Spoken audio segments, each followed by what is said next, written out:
নামে উল্লেখ করেছে। গতকাল অমিত শাহ বলছেন যে ওই শামশেরগঞ্জের ঘটনা ঘটতো না যদি বিএসএফ থাকতো, তাহলে আপনি যে থানার বিরুদ্ধে অভিযোগ করছেন এবং অমিত শাহ, তো অমিত শাহকে আমি জিজ্ঞাসা করছি, মণিপুরটা তো আপনার আন্ডারে আছে, প্রতিদিন সেখানে মানুষ খুন হচ্ছে, প্রতিদিন মানুষের মর্যাদা ক্ষুণ্ণ হচ্ছে, কেন হচ্ছে? আপনি তো অমিত শাহ ভারতবর্ষের স্বরাষ্ট্রমন্ত্রী, কলকাতা নেতাজি ইন্ডোর স্টেডিয়ামে আপনার এত মাথা ব্যথা শামশেরগঞ্জ নিয়ে, তা আপনার মণিপুর কেন শান্ত নয়?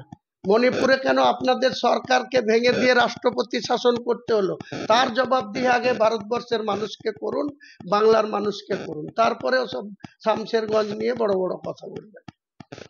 আপনি তো ভারতবর্ষের স্বরাষ্ট্রমন্ত্রী, কেন মণিপুরে প্রতিদিন মানবিকতা ধ্বংস হচ্ছে, প্রতিদিন মানুষ খুন হচ্ছে, প্রতিদিন আইন শৃঙ্খলার অবনতি হচ্ছে? মণিপুরে ওনাদের জোট সরকার ছিল, সেই সরকারটাকে ভেঙে দিয়ে 356 করার পরেও সেখানে আইন শৃঙ্খলা রক্ষা করতে পারছেন না।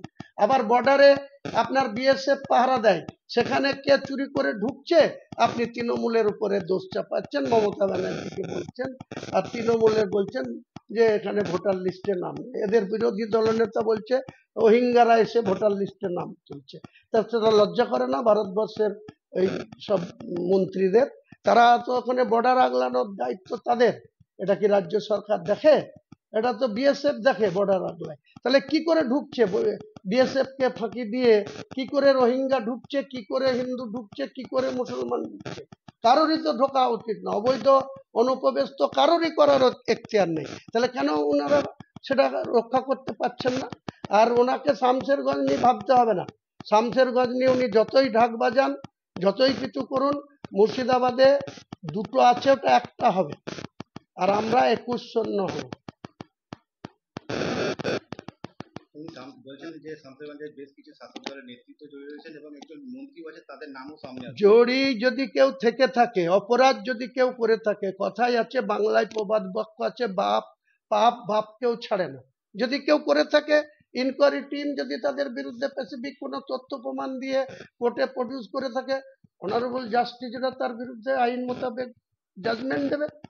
তা নিয়ে আমার মাথা ব্যথার কি আছে? আমি অপরাধ করিনি এটাই না, আর কেউ করেনি সেটাই হবে, যে করেছে তার শাস্তি হবে, আইন আইনের পথে চলবে। আমি তো কাউকে আড়াল করার জন্য বলছি না।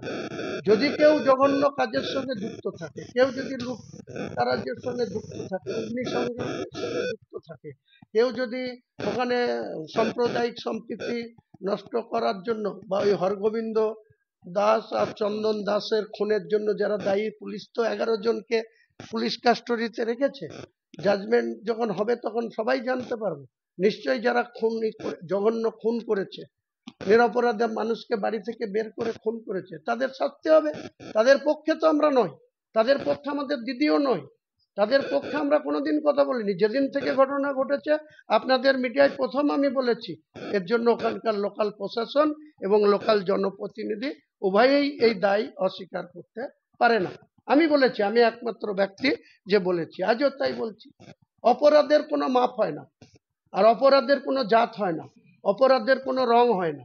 যে অপরাধ করবে সে হিন্দু হোক মুসলমান হোক, যার বিরুদ্ধে হবে, যার বিরুদ্ধে এই অপরাধ সংগঠিত যে করবে, তার উপযুক্ত শাস্তি আইন মোতাবেক হওয়ার দরকার।